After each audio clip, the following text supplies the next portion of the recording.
would like to thank you all for coming.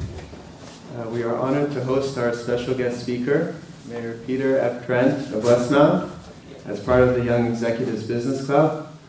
As an English-Canadian businessman, Mayor Trent is here today to share with us what it takes to be a great leader and a successful entrepreneur.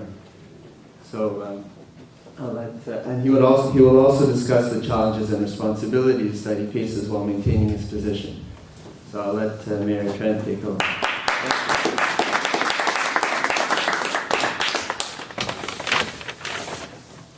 Well, I hope I don't put you to sleep, but I'll try to be interesting. My address to you is divided into different sections. The first is more, I'm going to give you some advice, and then I'll tell you, by the way, don't take advice. But anyway, I'm going to give you some advice nonetheless. And then I'm going to tell you a little bit about myself, and then the lessons I learned. And last of all, tell you a little bit about what it's like with my experience in the city of Westmount. I suppose it's the usual thing to get some suit like me with gray hair, 3 times as old as you are, to give you advice. And this is my first quote from Oscar Wilde. People of my generation can't give a speech without quoting Oscar Wilde. And he said, this is in 1895, I always pass on good advice. It's the only thing to do with it. It's never any use to me. So there we are. That's what he thinks of good advice. And I don't have Henry Kissinger's advantage. He said, the nice thing about being a celebrity is that when you bore people, they think it's their fault. Anyway, why should I give you advice? Especially because I'm not necessarily wiser, because I'm older. A fellow called Powell said, growing old is like being increasingly penalized for a crime you haven't committed. So as you grow older, you will start to find the humor in that. But anyway, wisdom doesn't accumulate like money. And my experience is obviously going to be very different from your own. My experience is in the 60s, and we had thought we had invented youth and peace and love, and now look at us. We've become very materialistic. So naturally, my experiences, and don't forget, you are completely formed by the time you're 18 or 19. I don't want you to be sad by that fact. Actually, you should be happy by that fact. But you will be acting and governing yourself the rest of your life based on who you are now. And that's an extremely important thing to realize. Yes, you will learn more, but your personality is now formed. And you have to therefore understand yourself in order to exploit that personality to the extent you can. And what you do with age, you collect scars. You don't necessarily collect wisdom. And one more quote from Oscar Wilde. Experience is the name everyone gives to their mistakes. And again, as I said, my advice is to be aware of advice. It's healthy to be skeptical. There's time enough to conform. So don't ever be afraid of being outside the norm and doing things differently. But that being said, I did say I'll give you some advice, and let me give you a couple of things that may help you, again with a sort of a business slant, and later on I'll get into my business background. In your career, watch out for the lure of money. Money is a byproduct of your work. If you're thinking of money all the time as you work, you won't actually do a very good job. So money is a byproduct. If you really love what you do, if you're very good at doing it, money will come. But if you're focusing on money all the time, very few people succeed. And so it's a byproduct. Money, though, does buy one thing. It buys you freedom. And I wouldn't say that should drive you for the rest of your life, but there is a rather comforting thought that if you do make a fair amount of money, and I don't mean huge, but a reasonable amount, you are therefore free to do what you wish. And that is a great freedom. So there is a very positive side to having money. A friend of mine is called Stephen Jaroslavsky. He's worth $1.7 billion, and Stephen never picks up the bill when we have lunch. So I'd say he's carried it a little too far. But anyway, it's nice to know someone who's worth $1.7 billion. And Steve is quite a character. Anyway, So that's money. Morality. It'd be strange for somebody in business and politics talking about morality, but morality is extremely important. You need a moral gyroscope. You need an internal gyroscope to tell you what to do, what's right, what's wrong. And it's not what you do, but it's how you go about doing it. The end never justifies the means, because you could be wrong about the end, and therefore you're justifying something that's wrong by doing something wrong. So therefore, the way you go about your life is the measure of your morality, not necessarily what you precisely do. You should also create your own principles. Certainly religion can help you and philosophy can help you, but you need to have your own homegrown set of principles. And doing the right thing is not an abstract idea. It's concrete. It's very concrete. And you will, over your lifetime, you will find the strongest, most profound moments are those where you try to figure out what is the right thing to do. And don't worry about it. It'll happen all the time, especially in business. And you will go to bed and you will torture yourself. What should I do? What would be the right thing to do? And usually you wake up with an answer, but it's tough. But it's going to happen. And don't shy away from it. It's part of being a human being and being a moral human being. I was talking about this earlier. Heroes. Be afraid of heroes. You can admire people, but don't copy them. You should follow your own instincts, not the crowd. Mentors are advisors, but they're not heroes. They don't have a silver bullet for you. They won't give you a formula for success. They won't be able to give you a sort of a copybook, and once you've mastered that copybook, from then on you'll be a success. No. You have to discover who you are yourself. And don't try to ape someone else. It's not going to work. Fourth thing, bit of advice, be flexible. Don't map out your career too precisely. Try to be a generalist to the extent you can. It's important to understand various disciplines. And you have to feel passionate about what you're actually doing, but you also, as I said, have to have a broad enough scope. And this is why your hobbies and what you do as a volunteer are important. I like to play the guitar and sing, and I also like to do theater. I've been in a number of plays. And that's part of hobby, if you will. I also taught marketing at Concordia, which was not really a hobby, but it was more of a thing I did because I enjoyed teaching something I didn't know anything about. And believe me, when you're teaching Marketing 350, you very well have to know what it's about. So teaching is actually a great way to learn something about something. And for 14 years, I was an honorary colonel, and that gave me a lot of satisfaction. And that goes back to my earlier years. When I was at school, I also was in the Canadian Army. And at 17, I became a corporal, and that actually taught me an awful lot about leadership. And as we were chatting earlier, the Canadian military has gone through a metamorphosis, and it's actually very much appreciated by the public, but it wasn't 10, 15, 20 years ago. But I can tell you my experience with the military, it really helped me understand leadership, discipline, and a sense of belonging to a group. And it helped me immensely throughout school and certainly in my company. And this is why when the opportunity came and I was offered to become an honorary colonel, and an honorary colonel takes the salute, the honorary colonel is the sort of chief, if you will, of a regiment. I was very, very flattered and pleased, and so I became the honorary colonel of the Royal Montreal Regiment. So these are the kinds of things that outside of your career you have to encourage, because you want to become an all-rounded person. In fact, today the big problem is over-specialization. My experience in business is there's too many over-specialized people. You need to be much more of a generalist to understand different disciplines. And last of all, leadership and confidence. I did mention the leadership issue, but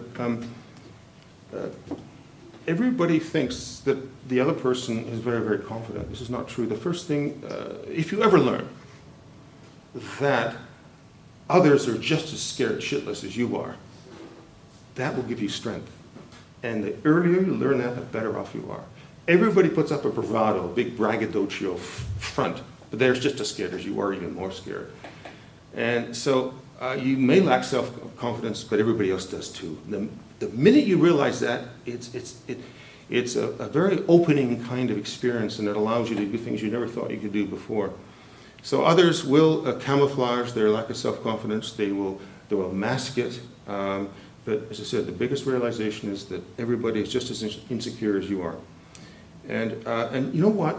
People do things because they lack self-confidence, not because they have self-confidence. It's fascinating. If you really examine the careers of famous men and women, you'll find that it was their lack of self-confidence that actually drove them more than their confidence.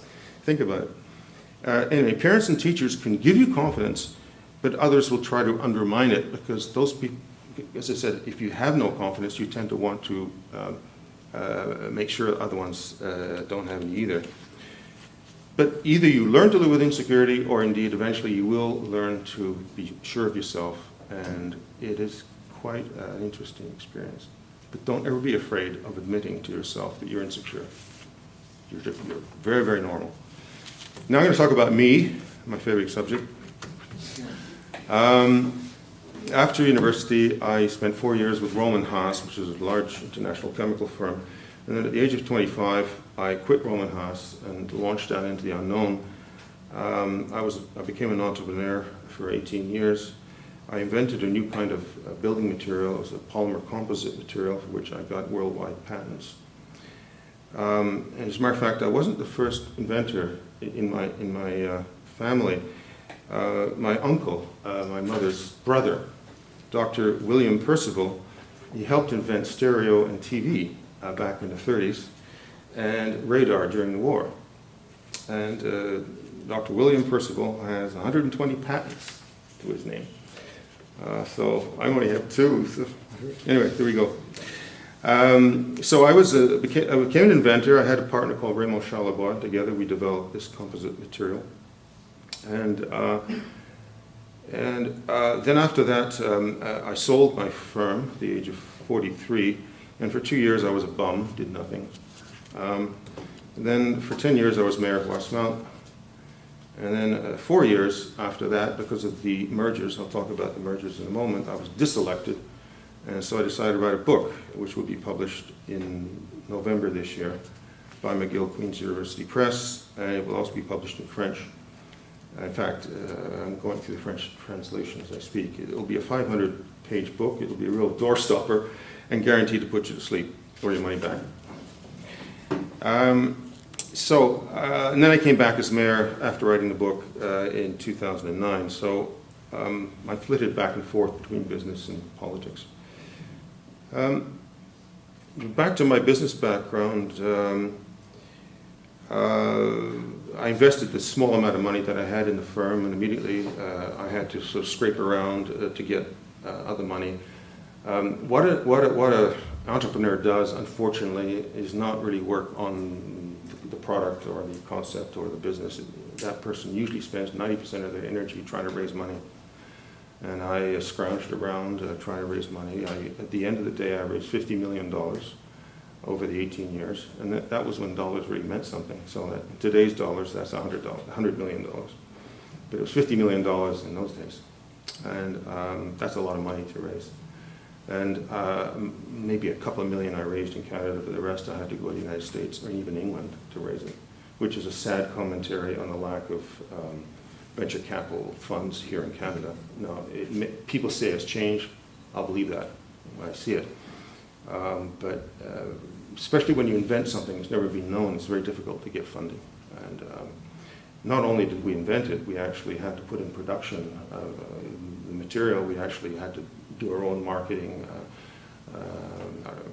It's like coming up with a completely different material and then having to make products with that new material. And an inventor, I like to say, is someone who sees a connection between two seemingly unconnected things. This may sound strange, but that's what an inventor is.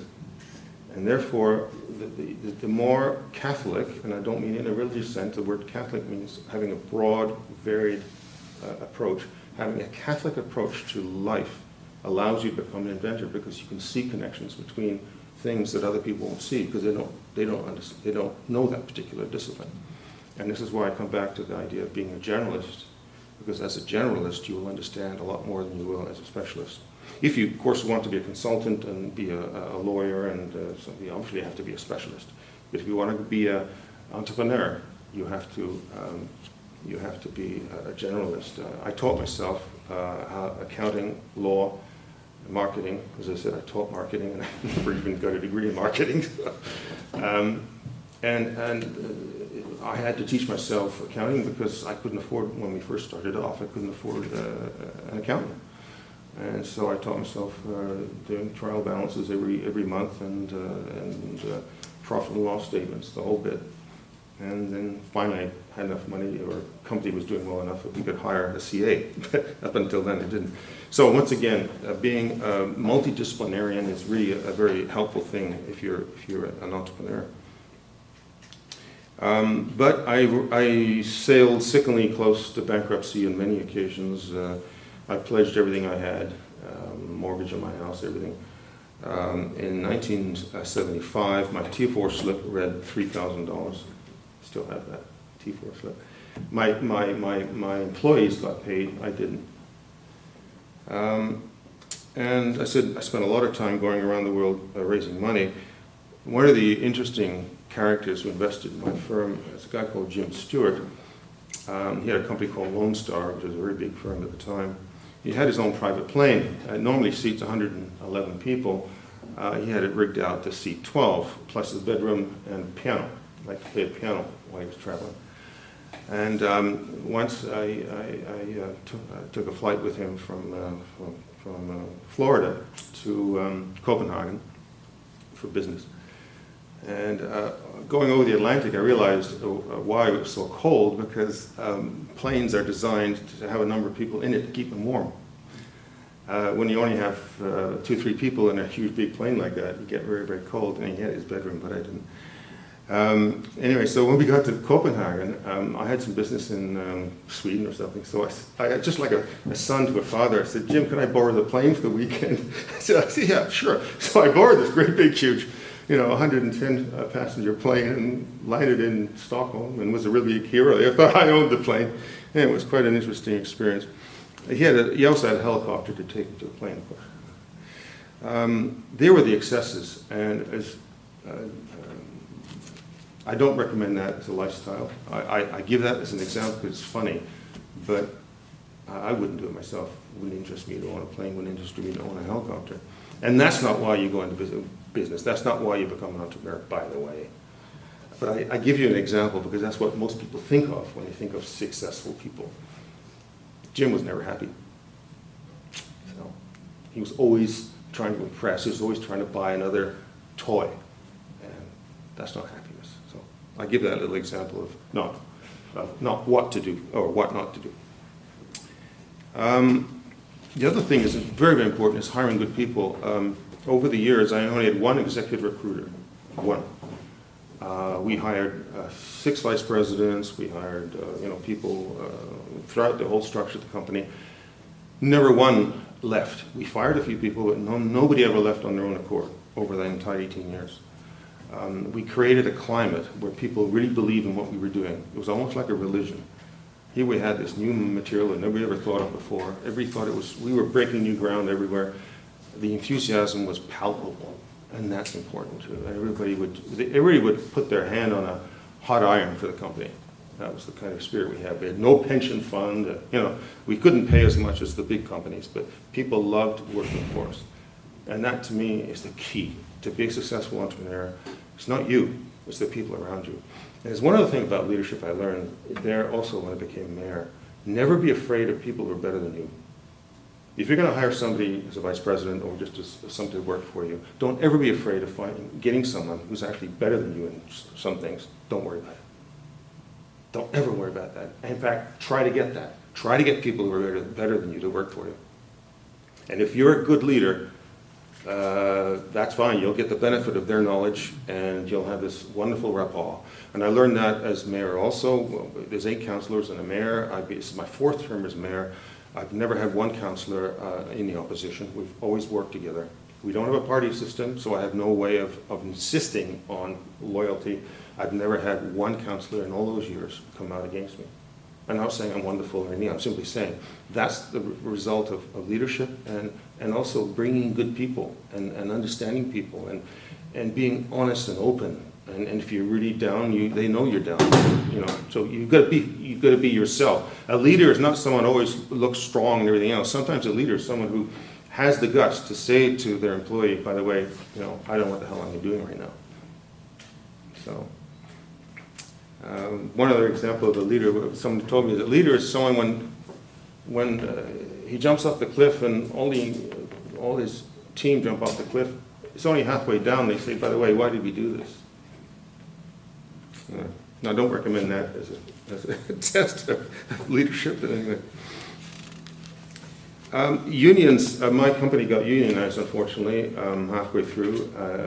I actually invited them in because we were in the east end of Montreal, and rather than get unionized, we thought we'd bring them in. That was horrible.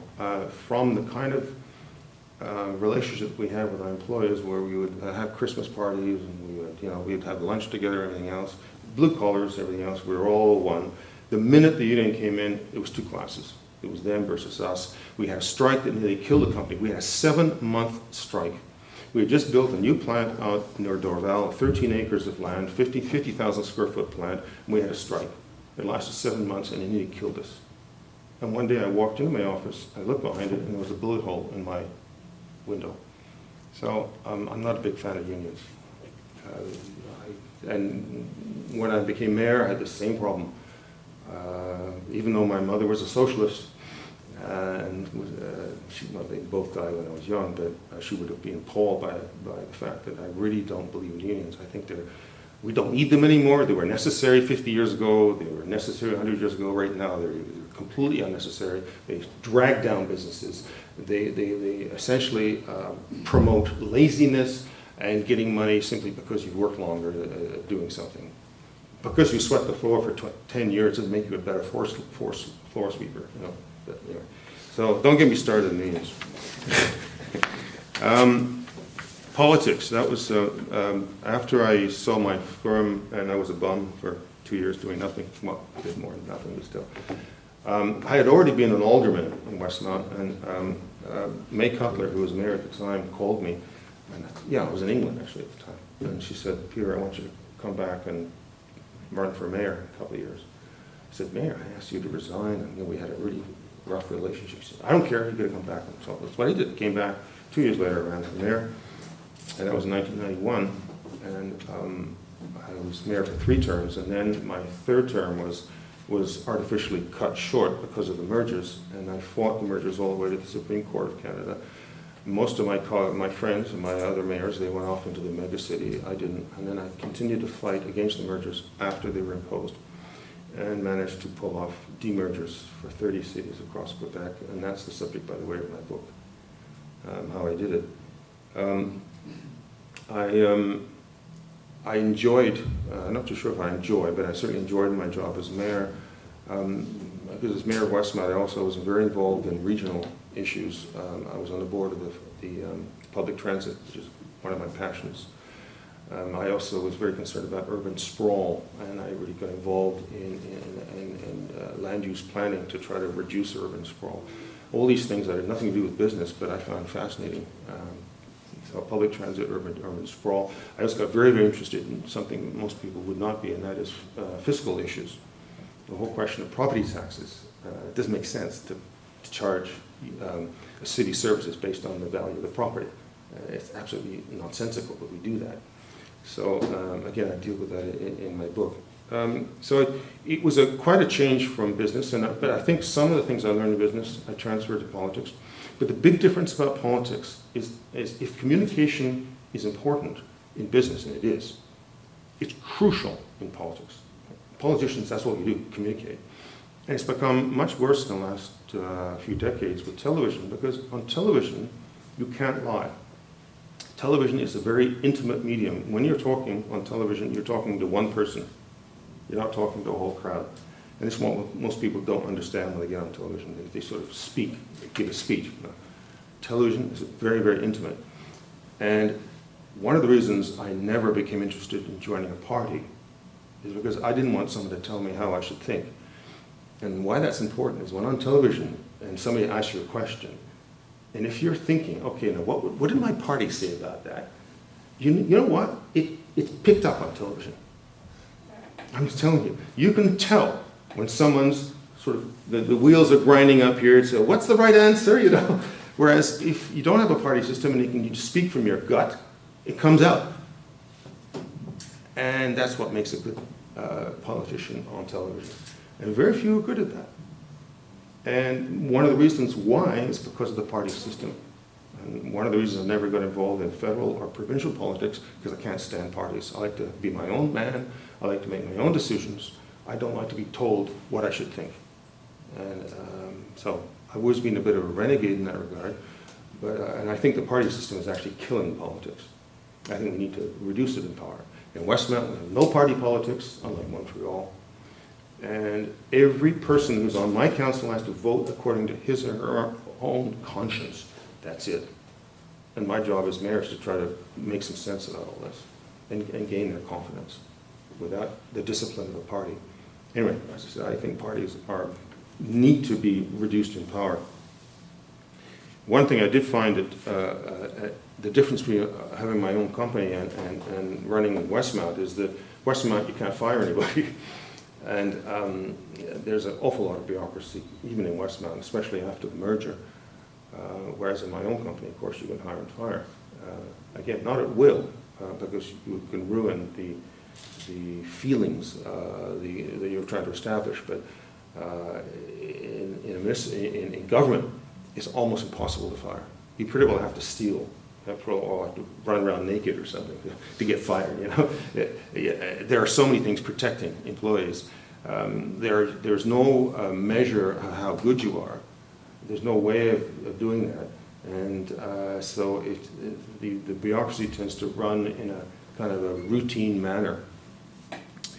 But as I said, the job of a politician is communication. And TV interviews, doing what I'm doing right now.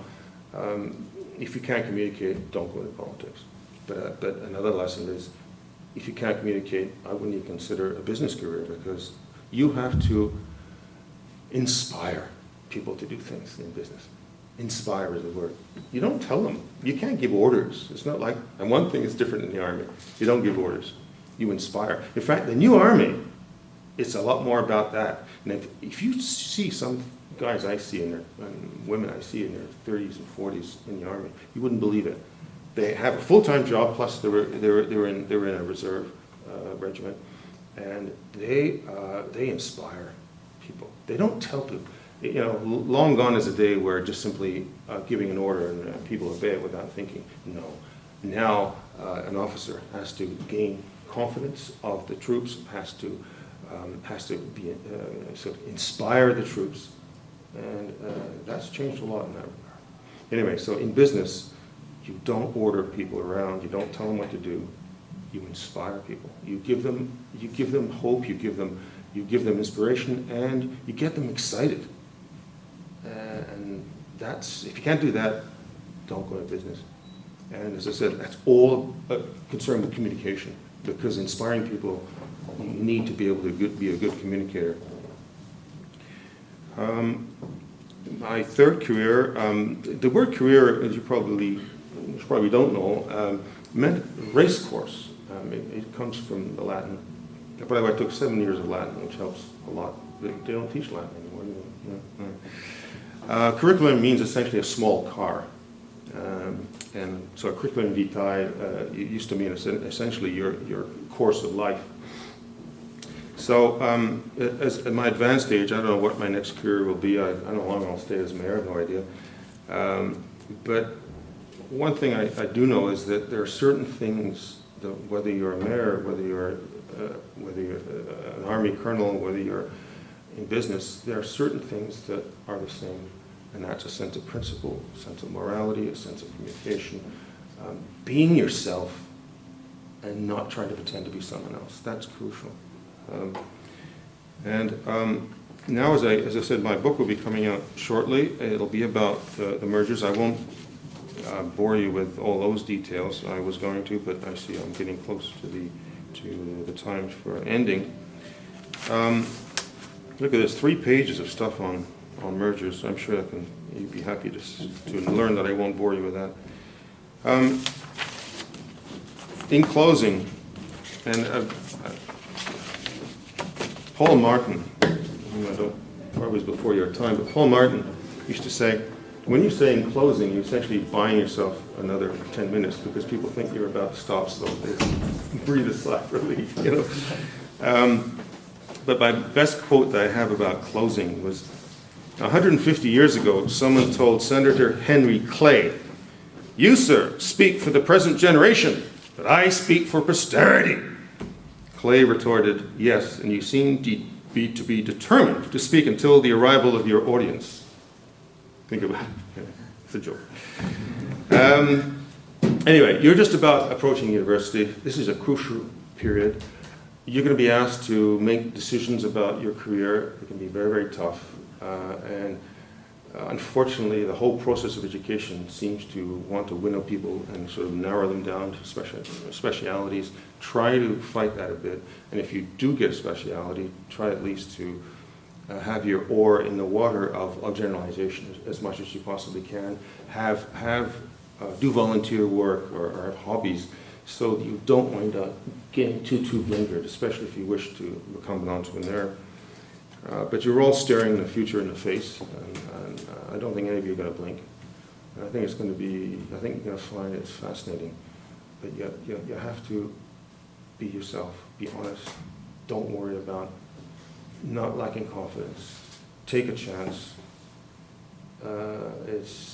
Sometimes your heart beats at 150 a minute, but you'll find once it's done, you'll be very proud of yourself.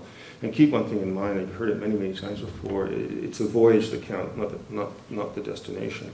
It's the actual, there's a lovely poem written by John Keats on a Grecian vase, and it's all about the maidens, the boys that are chasing these beautiful maidens on this Grecian vase. And the poem is about the fact they will never actually touch the maidens and kiss them or do anything. It's just the actual chase that the Grecian vase shows. And that's what life is all about. It's not necessarily achieving your goals. It's working towards the achievement of your goals. It's experiencing who you are, using your mental, physical abilities the best you can. That's what gives you pleasure in life, not necessarily the achievement. Because once you've achieved something, let me tell you that what you'll be doing is saying, okay, I've got to find something else. You can't just wallow in your achievements for the rest of your life. You've got to use them to say, well, I've done that now, I'll move on to something else. So that's what life is all about, and that's what happiness is about. And keep one thing in mind, the whole purpose of being on earth is to be happy. I don't mean gloriously happy, I don't mean trite happiness, I mean fundamental happiness. And that's what you're here for. If you don't have that, there's no point being here. So that's my message to you. Thank you.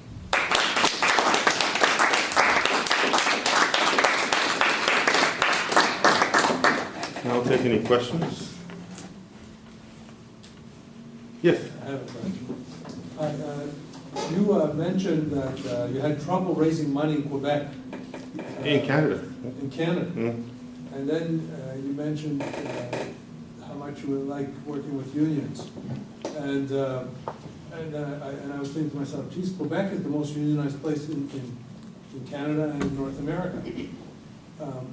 What's your prognosis for the business health of this province and of Canada in the global emerging world that we are being presented with, and which these young people will be heading off into shortly? The unionization rate in Quebec is 40%. In the public arena is 85%. Private arena is 22%. So the unionization rate is dropping in the private sector, but it's stuck at 85% in the public sector. Right across Canada, overall, it's about 30%, so it's much higher in Quebec, as you say. In the United States, the unionization rate's down about 20%, and even about 7 or 8% only in the private sector. So unions are essentially slowly disappearing, but unfortunately they're still very much there in the public sector, which tends to drag things down from a tax perspective.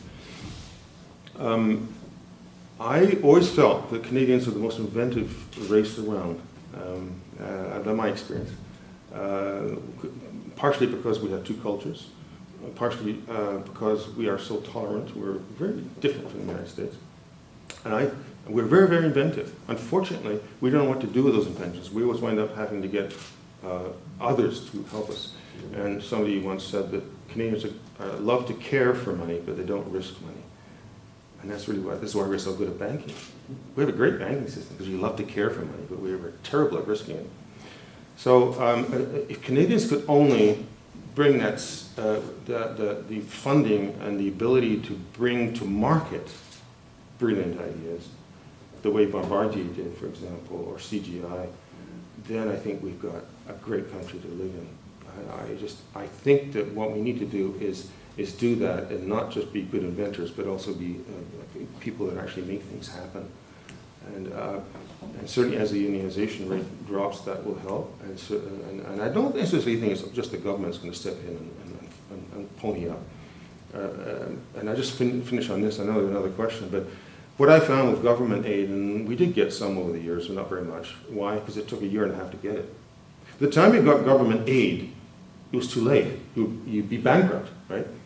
And yet the test of having government aid apparently was that you had to prove you needed it. So it's a catch-22. If I need it desperately, I need it today. Getting some government money a year and a half down the road means nothing to me. I'm finished by then. So government aid I've always been finding useless. Plus you get some pimply-faced MBA, who decides whether you get the money or not. You know, somebody who's never been in business in their life decides how you get your money. So I don't think government should be in that. I think we need more venture capitalists.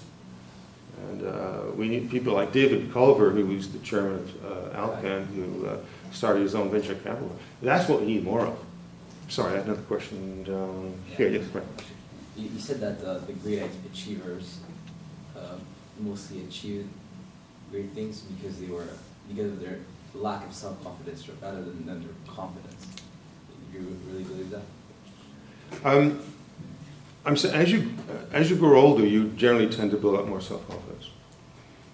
But a lot of the things that drove younger people to do what they did is their lack of self-confidence, not their self-confidence. There's very few people I know in their 20s who are imbued with a huge self-confidence. In fact, they're usually pretty awful people, quite frankly. My only message is it's nothing unusual. Everybody lacks it. It's just we deal with it in a different way, that's all. But with time you tend to develop a certain self-confidence.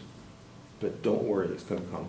And I think what drove a lot of poets, musicians, authors to succeed was the fact they had to prove, because they had this tremendous lack of self-confidence towards other people. And they had to prove to their parents, they had to prove to their siblings, they had to prove to the family, whatever, that they actually could do something. And this is why, if you look at the people who really succeeded in life, a lot of them started off poor. A lot of them didn't have PhDs. No? If you look at a lot of the very rich people who were entrepreneurs, they didn't have a huge academic background to propel them into business. And a lot of them started off dirt poor. And it's nothing concentrates the mind more wonderfully than starting off poor. I don't necessarily recommend it, but it can be an incentive. And that's what drives people. I've seen people that are driven simply because they did start off life as poor people, and they just want to make that. And this is wonderful. This is so human. This is lovely. We should celebrate that. Yes. Sir, we know a lot of lawyers enter politics later on in their lives. What do you think is the advantage of a business person in wanting to get into politics? What edge should a business person have over lawyers? One of Shakespeare's plays, he said, first thing we do is kill the lawyers. I don't recommend that necessarily, but there are far too many lawyers in politics because only lawyers understand our laws. And so what we're really doing is something that feeds on itself. We have more and more people making complex laws that only lawyers understand. I'm not against lawyers. In fact, I will have loved to have been a lawyer. I rather enjoy the law. All I'm trying to say is they have a tendency to complexify things. The word doesn't exist with them, just in French. Unfortunately, you can't attract business people in politics for a number of reasons. Number one, salary, even though people go whinging on about how much you make in politics, it's not very much really. And you can make 10 times as much in business. Second of all, most important of all, if you're a lawyer, you can leave your firm, go into politics. If it doesn't work out, okay, you can come back. You can't do that if you're a business person. You can't leave your company for 4 years and just come back. It won't be there. If you're a doctor, the technology has changed so much in 4 years, you can't come back. If you're a physician, if you're a physicist, if you're a scientist, you can't leave your discipline for 4 years. You'll be Neanderthal by the time you come back. So this is why we only get lawyers in politics. I managed to get into politics when I had a little bit of money, so I could, afford to do it. I mean, when I first became mayor of Westmount, my salary was $30,000 a year.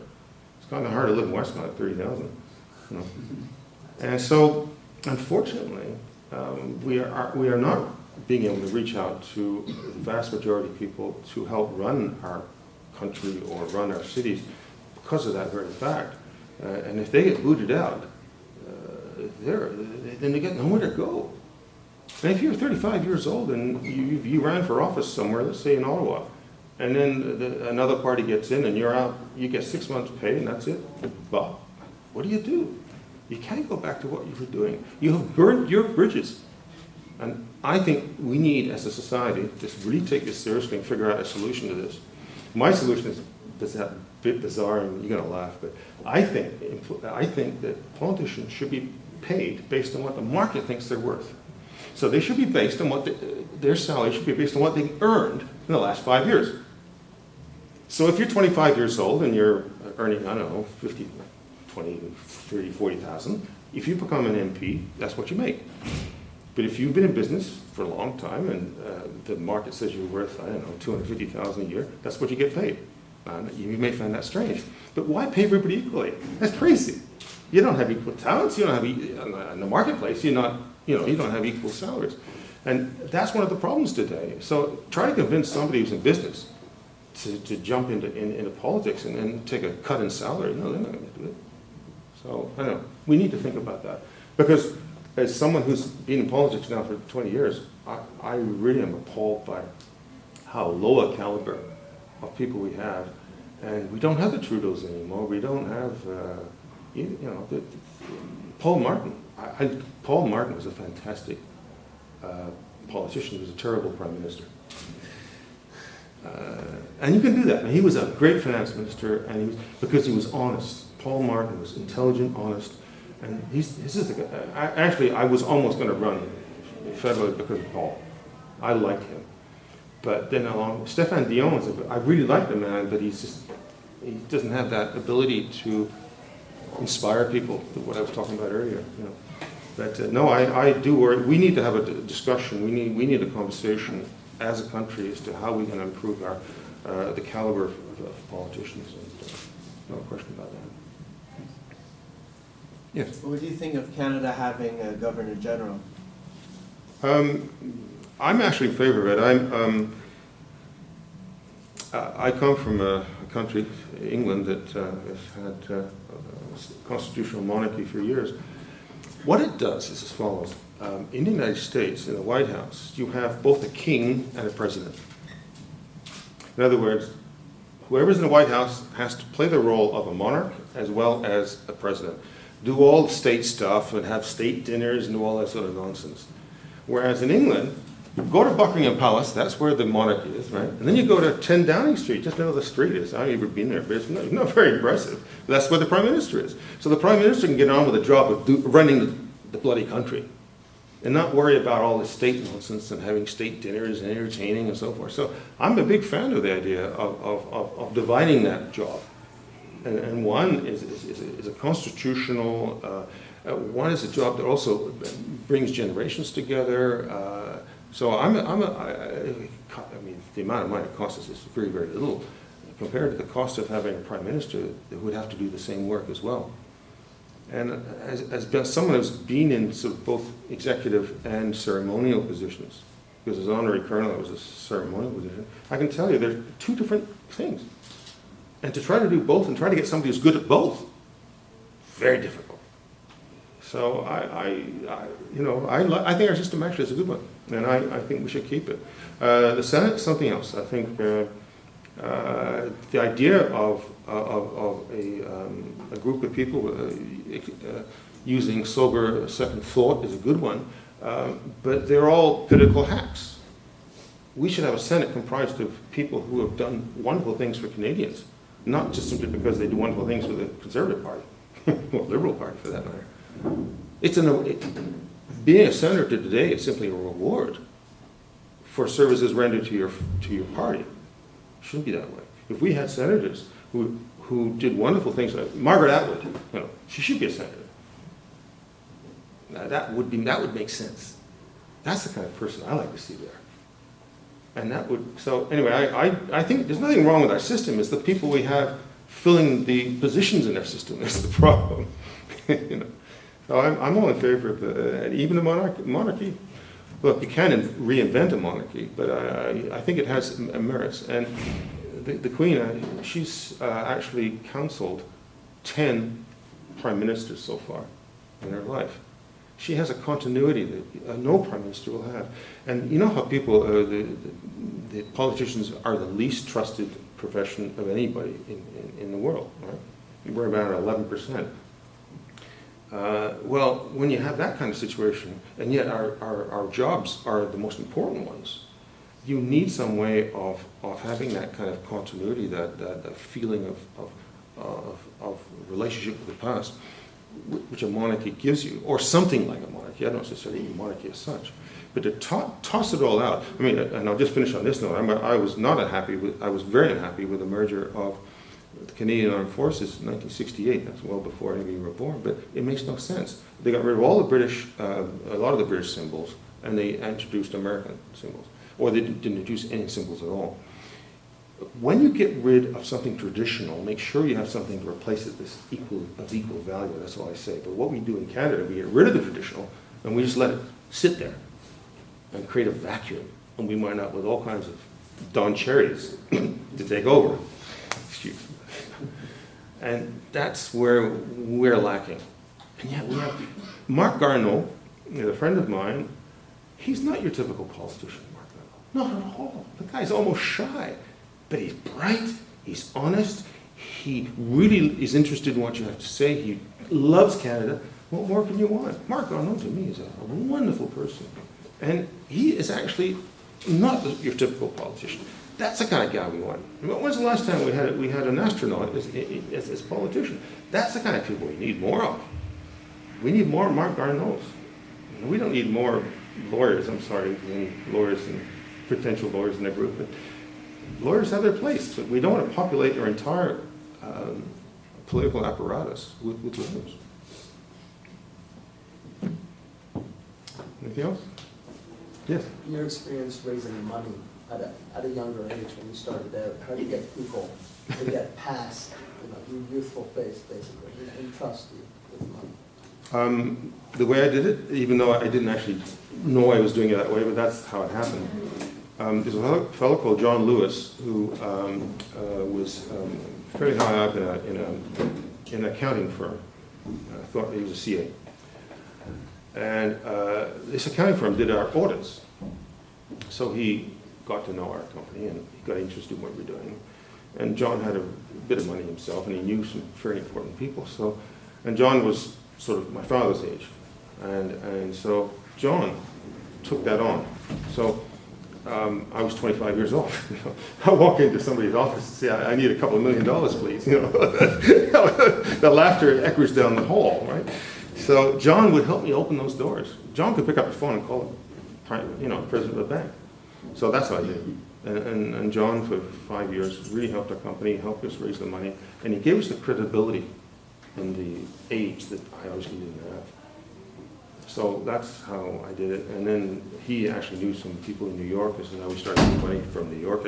I traveled to New York about 50 times in 2-3 years in time. I remember just one very quick, and I finish with this. I was in this play up in Montreal for Lakeshore Players, an amateur theater. And I was in it, and at 5 o'clock, I was in New York, and our play was starting up here at 8 o'clock. And we were just in the middle of a closing with some investors in New York. And I said, I'm afraid I have to leave. Well, we're just closing. Closing, by the way, is when you finish a contract and everybody signs off. And what could be so important that you have to get back to Canada? I said, look, I'm on stage at 8 o'clock tonight. You know, what? You know, businessman, what are you doing? Acting, you know. Anyway, just as by way of illustration, it's important you have other things in your life and other hobbies. It helps you actually in business. In this particular case, it didn't. I suppose we didn't close finally that day, but it is an illustration of how important it is to not just throw all your eggs in a business basket. Thank you very much.